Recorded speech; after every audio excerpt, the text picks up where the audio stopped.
ونعوذ بالله تعالى من شرور أنفسنا وسيئات أعمالنا. من يهده الله فلا مضل له ومن يضلل فلا هادي له. وأشهد أن لا إله إلا الله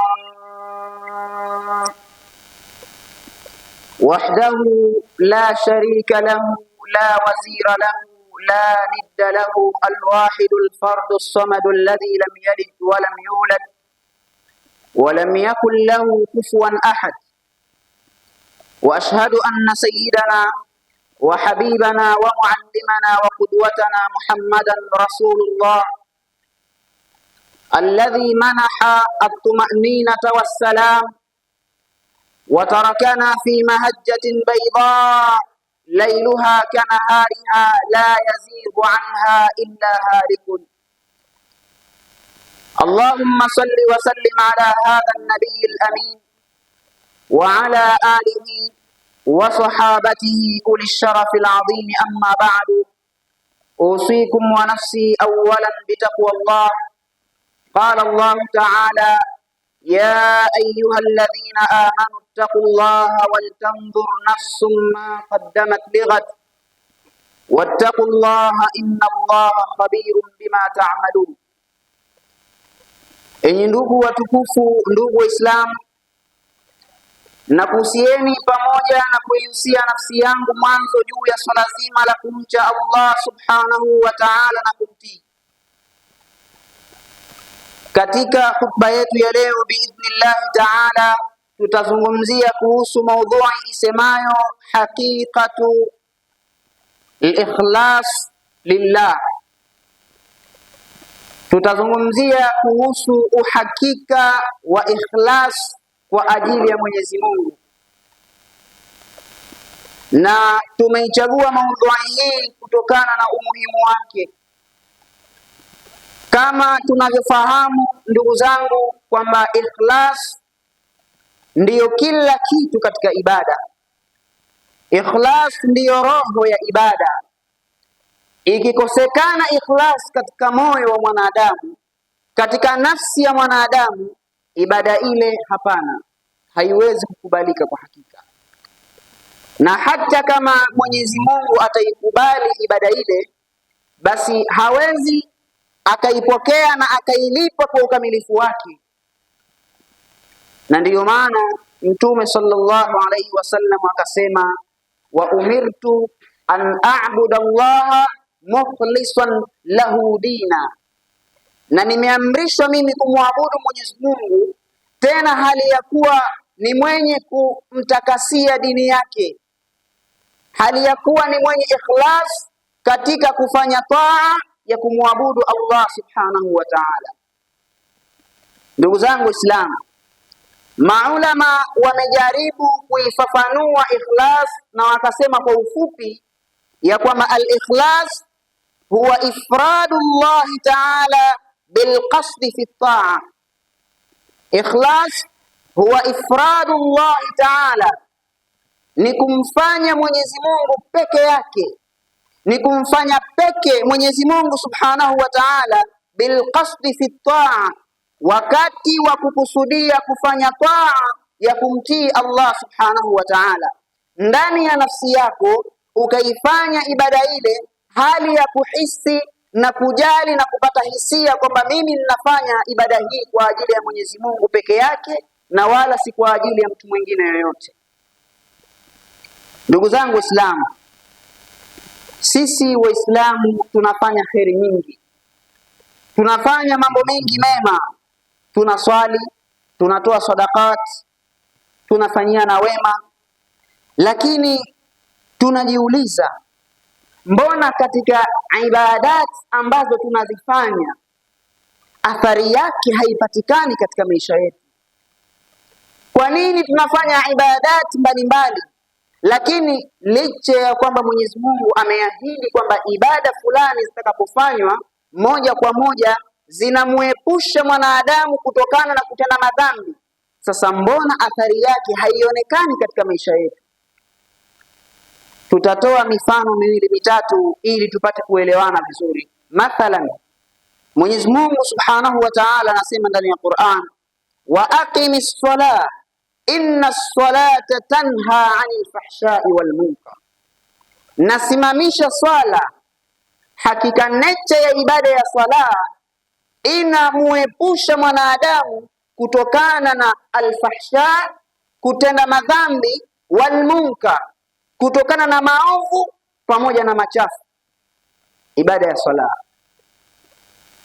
tuje katika jamii zetu, wingi wetu alhamdulillah tunaswali swala 5.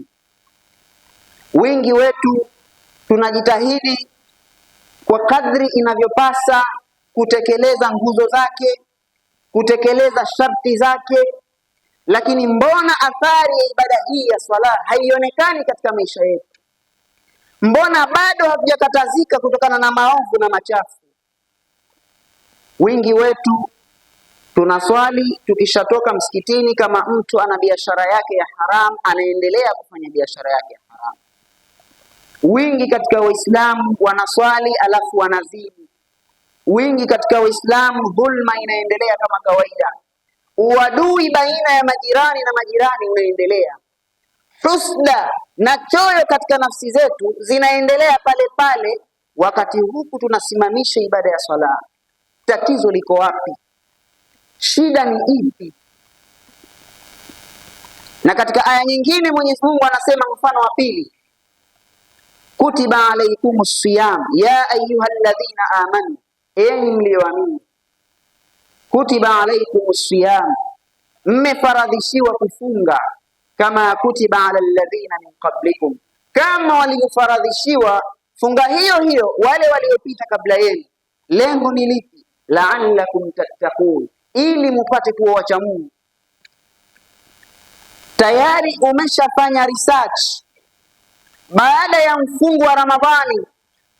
Je, umeiona nafsi yako imebadilika kidogo, kwamba imetoka katika stage fulani ya iman imeingia katika stage nyingine? Utakuta jibu hapana, nafsi iko pale pale. Na kuna baadhi hasa ya Waislamu kipindi kile cha mfungo wa Ramadhani ni kama kwamba wamewekwa katika kizuizi kizito cha kuwazuilia kufanya machafu, na inapofika siku ya mwisho wa Ramadhani, sasa siku ya sikukuu, watu ndo wanakimbilia katika maasi, kama kwamba aliishi katika Ramadhani kujizuia, akapandikiza maasi ili siku ile ya sikukuu aje aondoshe hamu yake ya kizuizi alichowekewa kwa muda wa siku 30 ama 29. Kwa hiyo siku ya sikukuu sasa ndo mtu anakuja kuyatenda hasa yale madhambi yanayomkasirisha Mwenyezi Mungu. Sasa mbona lengo la saumu halifikiwi wakati Mwenyezi Mungu amesema kwamba lengo la funga ni kuwafanya wanadamu wawe wacha Mungu? Moja kwa moja majawabu ni mingi sana, lakini jawabu kubwa katika hayo ni kukosekana ikhlas katika ibada zetu, ni kukosekana ifradullah, kumfanya Mwenyezi Mungu peke yake katika ibada zetu tunazozifanya, ibada ya swala, ibada za funga, kutoa zaka, sadaqati mbalimbali tunazozifanya, hata usomaji wa Qur'an. Kunakuwa na chembe za riaa, kunakuwa na chembe za kumtengenezea mwingine mazingira akuone asiyekuwa Allah subhanahu wa ta'ala. Ndiyo maana ikawa ni sababu ya kuto kupatikana athari, mabadiliko ya Muislamu wakati anashikilia bado kufanya ibada. Mabadiliko hayapatikani kutokana na ukosefu wa ikhlasi niyya. Ndugu zangu Waislamu, ikhlas ndiyo roho ya ibada. Ikiwa mwanadamu atafanya ibadat kwa ikhlas, lazima ikhlasi ile itatoa matunda. Roho ile itatoa matunda, itatoa natija, yatapatikana matokeo kupitia ibada yake anayoifanya lazima. Lakini ikikosekana ikhlas, utakuta hakuna natija yoyote inayopatikana, hakuna mabadiliko yoyote yanayopatikana.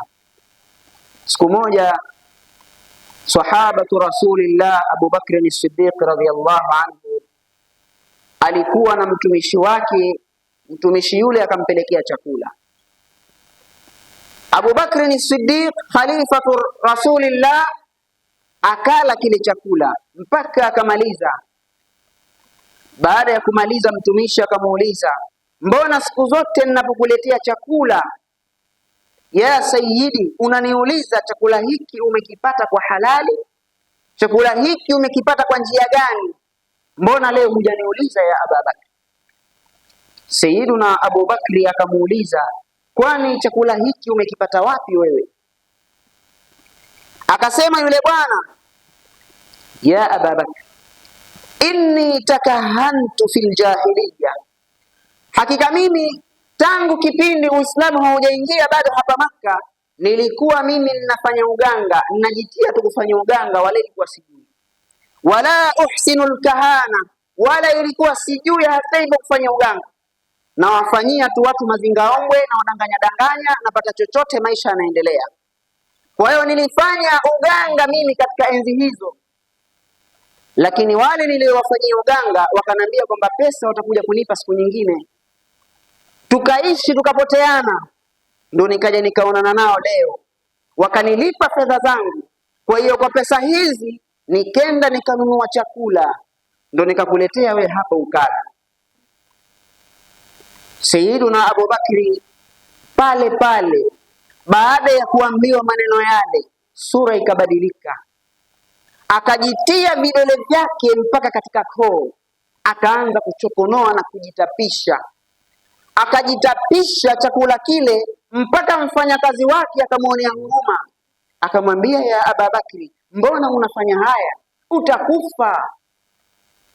Sayyiduna Abu Bakri akamwambia, lau kwamba roho yangu itatoka na chakula cha mwisho hiki cha haramu ulichoniletea, basi niko tayari roho yangu itoke na chakula hiki, lakini siwezi kabisa kuibakisha haramu katika tumbo langu.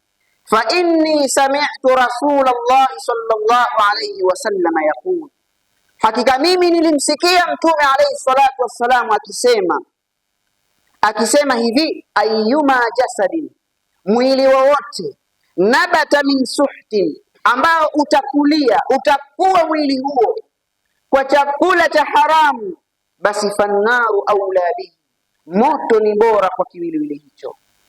Kwa hiyo kutokana na maneno haya Mtume, moja kwa moja chakula chote cha haramu nakitoa katika mwili wangu. Nimewatolea kisa hiki kwa lengo la kuonesha namna gani athari ya ikhlas katika ibadat ilivyokuwa inajitokeza katika nafsi za masahaba. Walikuwa na athari kutokana na ikhlas wanazozifanya katika ibada zao, lakini leo katika nafsi zetu ikhlasi, wingi wetu katika Uislamu hatufaulu.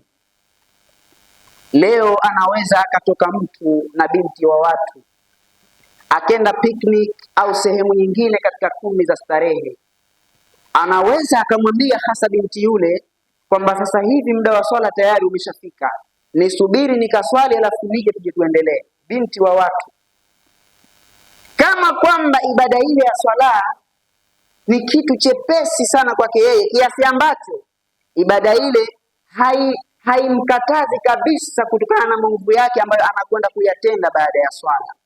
Yani baada ya swala anakwenda kufanya madhambi, anakwenda kufanya maovu, tena ni kitu ambacho tayari ameshakiahidi.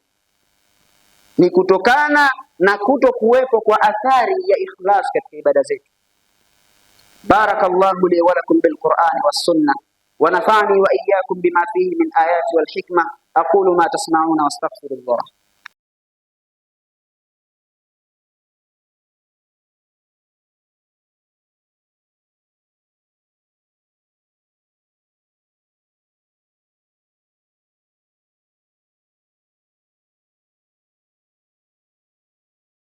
الحمد لله رب العالمين، نحمده سبحانه وتعالى وهو للحمد أهل، ونشكره وهو على كل شيء قدير، والصلاة والسلام على البشير النذير نبينا محمد صلى الله عليه وسلم. أما بعد.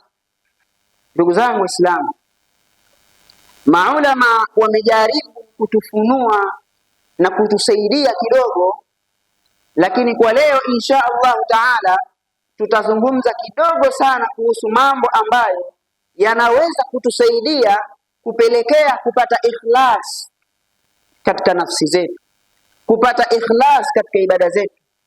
Kutokana na uchache wa muda, tutataja thalathatu umuri, mambo matatu ambayo ta'inu al-'abdu 'ala al-ikhlas, yatamsaidia mwanadamu kuweza kuipata ikhlas.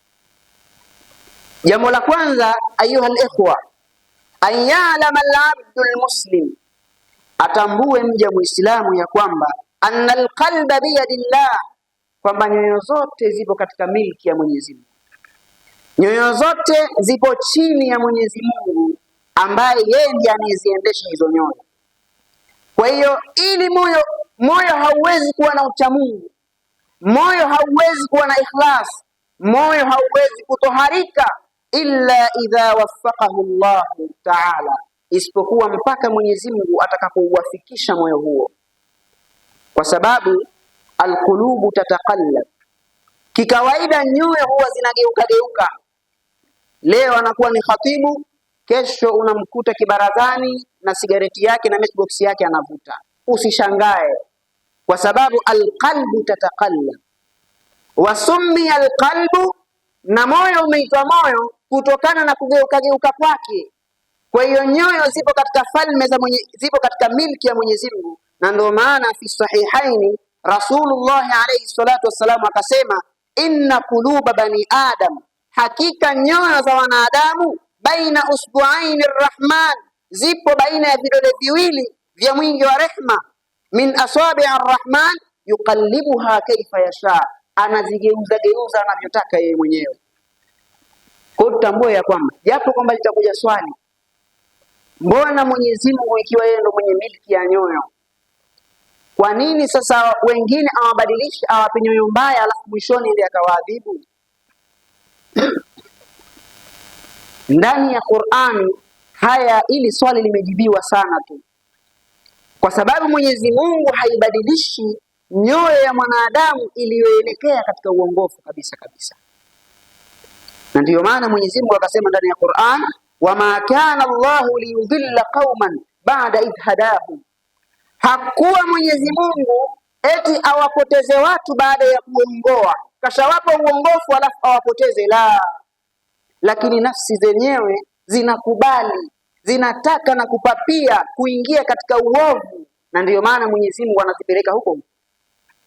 Hakuwa Mwenyezi Mungu azibadilishe nafsi za wacha Mungu baada ya kuelekea katika uongofu, baada idhadahu, hatta yubayyana lahum ma yattaqun, mpaka awabainishie kwanza kitu gani wanatakiwa waepuke wasikifanye. Tena wakidharau wakashikilia kwenye maovu, hapo na Mwenyezi Mungu atawapeleka huko huko. Inna Allaha bikulli shay'in alim, Mwenyezi Mungu ni mjuzi wa kila kitu. Kwa hiyo ndugu zangu Waislamu, jambo la kwanza, kwa vile nyoyo zote zipo katika milki ya Mwenyezi Mungu, inatustahiki sisi iltijau ila Allah bidua, kuelekea kwa Mwenyezi Mungu kwa kumuomba sana atujalie nyoyo zenye ikhlas. Na ndiyo maana Rasulullah alayhi salatu wassalam akawa anajitahidi katika dua zake akimwambia Mwenyezi Mungu mara nyingi, Allahumma ya muqallibal qulub thabbit qalbi ala dinik, ewe Mwenyezi Mungu, ewe mwenye kuzibadilisha nyoyo za wanadamu, hebu na kuomba uthibitishe moyo wangu katika dini yako. Allahumma ati nufusana taqwaha wa zakkiha anta khayru man zakkaha anta waliyuha wa maulaha. Mara nyingi mtume wa Mwenyezi Mungu alikuwa anazisoma hizi dua. Kwa hiyo jambo la kwanza, tujitahidi sana kumwelekea Mwenyezi Mungu kwa dua, azifanye nafsi zetu ziwe na ikhlas. Jambo la pili, enyi ndugu Waislamu, an yahrisu ala mutaba'ati alkitabi was-sunnah, afanye pupa mwanadamu juu ya kufuata muongozo sahihi wa kitabu na sunna.